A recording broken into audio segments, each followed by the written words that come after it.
নমস্কার বন্ধুরা, শিবানী কিচেনে আপনাদেরকে স্বাগত।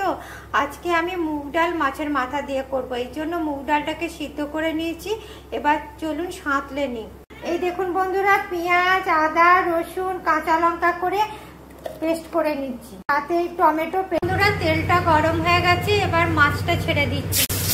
বন্ধুরা, এক পাশটা হয়ে গেছে, এবার মাছের মাথাগুলো উল্টে দিলাম। এই দেখুন বন্ধুরা, ওই মাছ ভাজার তেলেই আমি ডালটা সাঁতলে নেব। এই দেখুন, চিনি দিয়ে দিলাম একটু। এবার এর মধ্যে তেজপাতা, জিরা আর শুকনো লঙ্কা ফোড়ন দিয়ে দিলাম।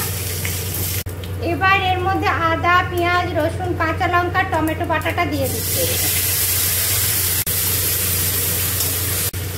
এবার এর মধ্যে ধনে গুঁড়ো, জিরে গুঁড়ো, লঙ্কা গুঁড়ো, হলুদ আর লবণ করে দিয়ে দিলাম।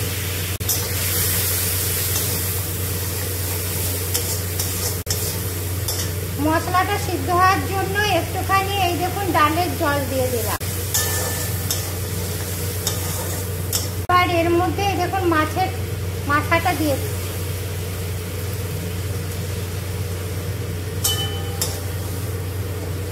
মশলাটা কষা হয়ে গেছে মাছের মাথা দিয়ে। এবার এর মধ্যে আমি এই যে সিদ্ধ করা ডালটা দিয়ে দিলাম। এই দেখুন বন্ধুরা, মাছের মাথা দিয়ে মুগ ডালটা হয়ে গেছে। দেখেছেন কি সুন্দর হয়েছে। এবার এটা আমি নামিয়ে নিচ্ছি। আপনারাও ঠিক এইভাবে মাছের মাথা দিয়ে মুগ ডাল করবেন, দেখবেন দারুণ খেতে লাগছে। আর আমার এই রেসিপিটা আপনাদের যদি পছন্দ হয় তবে লাইক করবেন, কমেন্ট করবেন, শেয়ার করবেন। Thank you.